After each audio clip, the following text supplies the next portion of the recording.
la communauté internationale commence à parler en termes d'après-Assad.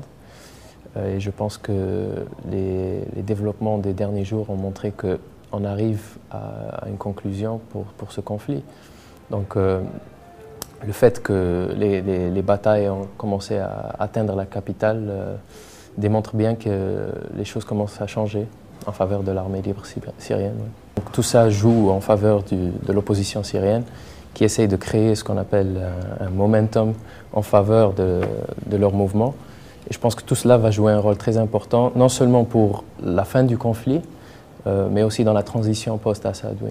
Je pense que l'Iran est un acteur régional très important et on ne peut pas ignorer actuellement le rôle qu'il joue en Syrie, qu'on le veuille ou non. L'Iran est très impliqué dans ce conflit, tant d'un point de vue culturel que d'un point de vue géostratégique.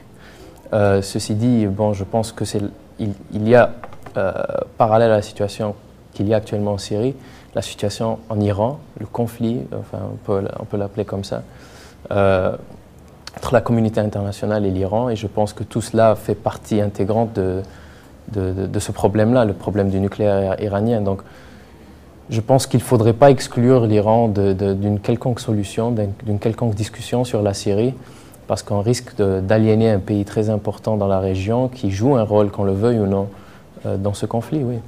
La Russie campe sur ses positions, mais je pense qu'aussi d'un autre point de vue, il y a aussi des développements positifs sur la position de la Russie, s'agissant des discussions actuellement qui ont lieu sur la transition post-Assad. Je pense qu'il y a de plus en plus un consensus que la transition doit passer par des négociations entre des membres de l'ancien régime et la nouvelle opposition syrienne.